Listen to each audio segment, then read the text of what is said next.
안녕하세요. 바이블 가이드입니다. 나이는 숫자에 불과하다. 연령에 상관없이 마음만 먹으면 무엇이든 할 수 있다는 희망적인 메시지입니다. 하지만 호칭 사이이면서 나이로 서로를 대하는 언어가 구분되는 한국 사회에서는 나이는 결코 숫자에 불과하지 않습니다. 어쩌면 나이에 대한 고정관념 때문에도 하나님의 뜻에 순종하는 것이 어려울 수 있을 것 같습니다. 하지만 오늘 살펴볼 갈렙이야말로 나이는 그저 숫자에 불과한 인물이 아닐까 생각됩니다. 오늘 이 갈렙을 관점, 진짜 청년 이렇게 두 가지 키워드를 통해 알아보겠습니다.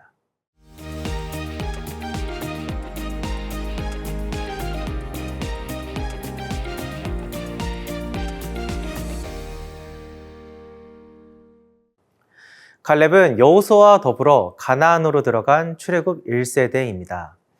갈렙은 팔레스틴 주변에 거주하던 족속 중 하나인 그니스 족속 출신의 사람입니다. 다시 말해 이방인 출신이라는 것입니다. 비록 히브리인은 아니었지만 갈렙은 이후 유다 지파에 편입된 인물이죠. 혈통보다 더 중요한 것은 온전한 신앙과 믿음이라는 것을 알 수 있습니다.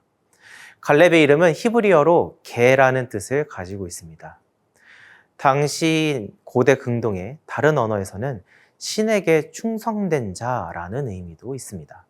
마치 한 주인에게만 목숨 바쳐 충성을 다하는 충견처럼 갈렙은 비록 이방인 출신이었지만 여호와 하나님 한 분만을 위한 충신과도 같은 인물이었습니다. 갈렙은 여호수아와 함께 가나안을 정탐한 12명의 정탐꾼 중 하나였습니다. 그는 유다 지파를 대표해서 가나안을 정탐하였습니다. 그 땅이 어떠한지, 주민들이 강한지 혹은 약한지, 성읍들이 요새화되었는지 등을 탐지하고 그 땅에 열매를 가져오라는 명령을 받았습니다. 40일 동안 가나안 땅 정탐을 마친 정탐꾼들은 그 땅에 대한 객관적인 정보와 비옥한 땅임을 증명하는 객관적인 증거물인 포도송이를 가져왔습니다. 그렇지만 이후에 정탐꾼들은 이스라엘 백성들에게 두 가지 결론을 전달합니다. 먼저 갈렙은 사람들을 안심시킵니다. 그리고 이렇게 말합니다. 우리가 곧 올라가서 그 땅을 취하자. 능히 이기리라. 하지만 갈렙의 결론과는 전혀 다른 결론이 다른 정탐꾼들에 의해 전달됩니다. 가나안의 거주민들이 이스라엘보다 강하기에 그들을 당해낼 수가 없다고 말입니다. 심지어 가나안에 머물던 자신들이 메뚜기떼같이 느껴졌고 거주민들에게도 그렇게 보였을 것이라는 매우 부정적인 추측에 대해서도 발언합니다.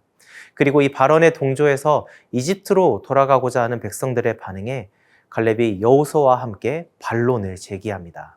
그리고 이렇게 고백합니다. 여호와께서 우리를 기뻐하시면 우리를 그 땅으로 인도하여 들이시고 그 땅을 우리에게 주시리라. 이는 과연 젖과 꿀이 흐르는 땅이리라. 같은 곳을 다녀오고 같은 것을 본 12명의 정탐꾼의 결론이 이렇게 다르게 나타나는 것은 무엇 때문일까요? 바로 관점의 차이에 있습니다. 10명의 정탐꾼은 지극히 현실적인 관점, 세상적인 관점에서 상황을 해석했습니다. 상대적으로 작은 몸집, 초라한 행색은 자신들을 위축시키는 현실입니다. 나 자신만 바라본다면 소망을 가질 수 없는 것입니다. 하지만 갈렙의 관점은 달랐습니다. 그는 자신이 다녀온 땅이 하나님께서 허락하신 땅이라고 하는 약속을 붙들고 하나님의 관점으로 가나안을 보았습니다. 하나님보다 큰 존재는 없습니다. 그리고 그의 약속은 절대적입니다. 반드시 성취되는 약속입니다. 그렇기에 갈렙은 두려움을 뛰어넘어 현실을 돌파할 수 있었습니다. 결국 이 관점의 차이로 인해 갈렙은 출애굽 1세대임에도 불구하고 가나안으로 들어갈 수 있었습니다.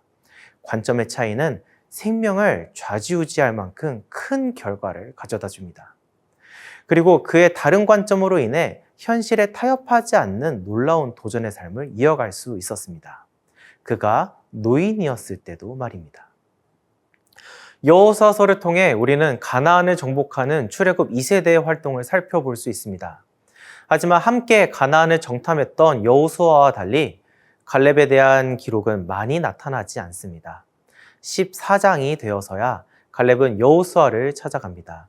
그리고 모세를 통해 받은 땅에 대한 맹세를 회고합니다. 자신이 밟는 땅이 자신과 자손들의 기업이 될 것이라는 약속이었죠. 그리고 이렇게 당당하게 요구합니다.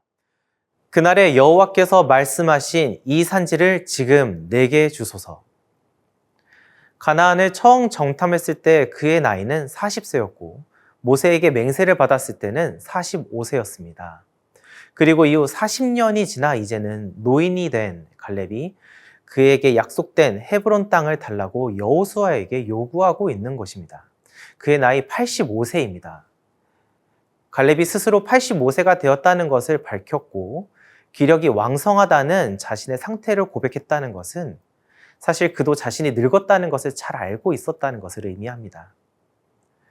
2015년 유엔은 청년의 나이 기준을 18세부터 65세로 66세부터 80세를 중년으로 새롭게 정의 내렸습니다. 21세기 현재의 기준으로 보더라도 갈렙은 노년의 나이인 것입니다. 그렇지만 그의 태도와 고백에서 노인의 형취를 느끼는 자는 아무도 없을 것입니다.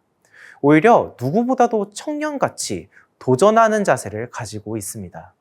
약속된 기업을 향해, 목표를 향해 나이라는 현실에 굴복하지 않고 소명에 따라 나아가는 갈렙이야말로 진짜 청년인 것입니다. 갈렙이 요구하는 헤브론 땅은 그가 말했듯이 산지입니다. 그리고 아직 정복되지 않은 땅입니다. 이방 민족인 아낙 사람이 있고 크고 견고한 성읍이 자리하고 있습니다. 하지만 가나안을 바라보았던 시각으로 갈렙은 헤브론을 하나님의 관점으로 바라보았습니다. 여호와께서 나와 함께 하시면 내가 여호와께서 말씀하신 대로 그들을 쫓아내리이다. 그리고 갈렙의 도전 정신, 진짜 청년의 모습은 갈렙 한 사람으로 끝나지 않았습니다. 대를 이어 갈렙의 사위 온니엘에게 그의 도전 정신은 계승되었습니다. 이후 정복이 마무리되어 가고 안정적으로 정착하는 안주하는 시기에 하나님께서 온니엘을 사사로 부르신 것은 우리에게 시사하는 바가 큽니다. 21세기를 살아가는 우리는 예수님을 믿는다는 것으로 핍박을 받거나 고난을 당하지 않습니다. 오히려 예수님을 믿는다고 하면서 세상과 전혀 다르지 않는 모습, 어쩌면 더 세상적인 모습으로 인해 비난을 받고 있습니다. 내가 가지고 있는 신앙은 무엇입니까? 내가 신앙하는 하나님은 어떤 하나님이십니까?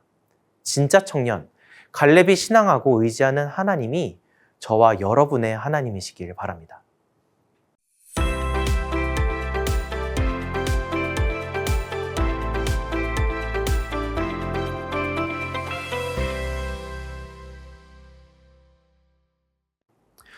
종교를 가지고 신앙을 가지는 목적은 일반적으로는 부유하거나 평탄하고 안락한 삶을 위해, 적어도 내면의 평화를 가져다 주거나 지키기 위해일 것입니다.